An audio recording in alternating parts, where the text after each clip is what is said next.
The next electronic troubleshooting issue we're going to cover is a complaint of no resistance. First thing you want to do is, of course, remove your side cover to show the relay board. Then you get your meter out, as I have it here, and you want to set it to volts. Once you have that set to volts, the first thing you want to do is you want to come up to your relay board here, and you're looking for two test points. The first one is your ground black, which here, take your test lead, put it into the hole. The next thing is you want to take your red test lead and you want to put it into the connector where the brown wire goes in.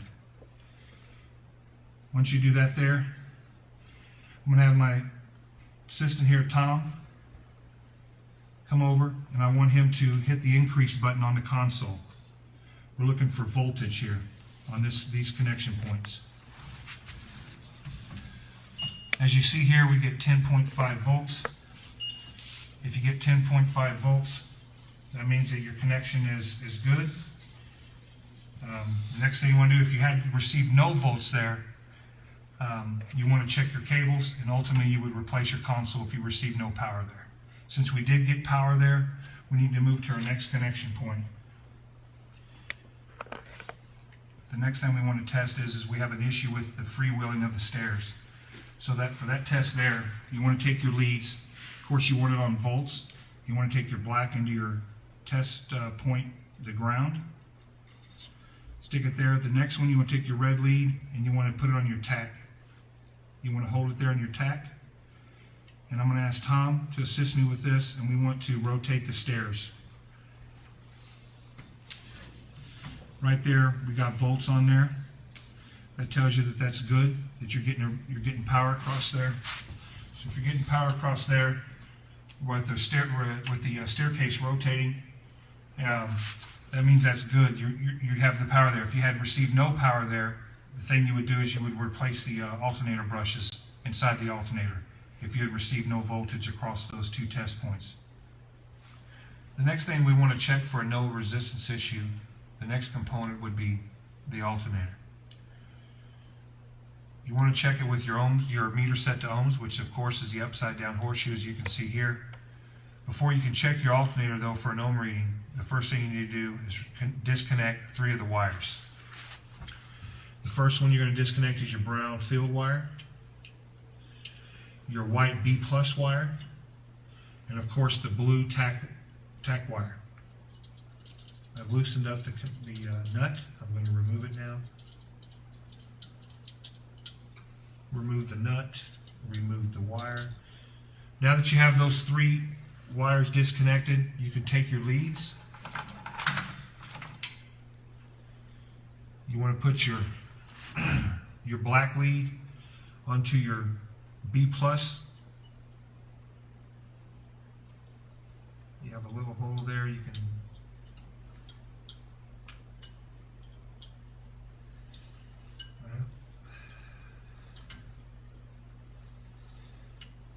pop that in.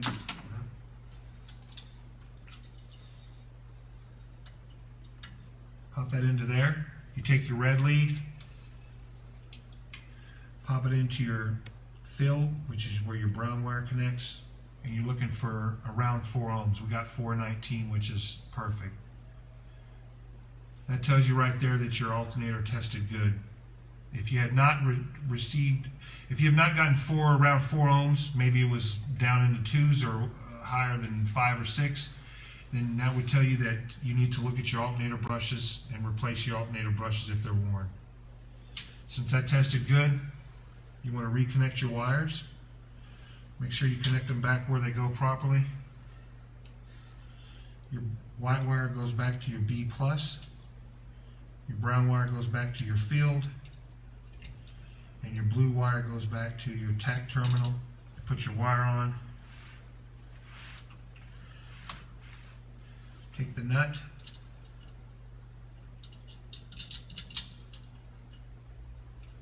Put that on. Take you a wrench. You want to make sure you get this nice and tight. Your blue tack wire.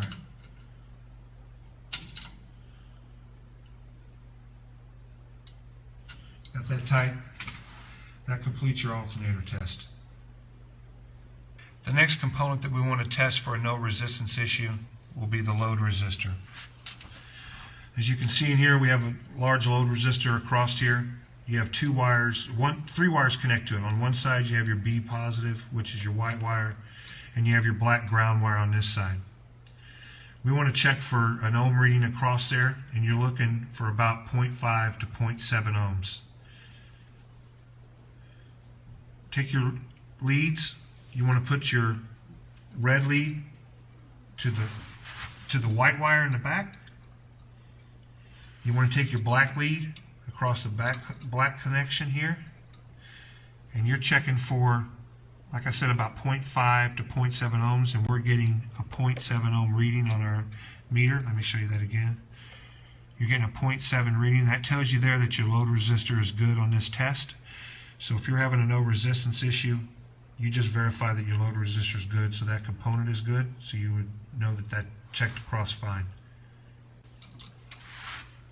Now that we've covered a no resistance issue on the four components, which was the alternator, the load resistor, the PCB board, and the console, we're now going to go over too much resistance, and always a constant resistance during a workout. The first thing you want to check for that is you pop the cover off, you're looking at your PCB board here. The first thing you want to verify is your field light on.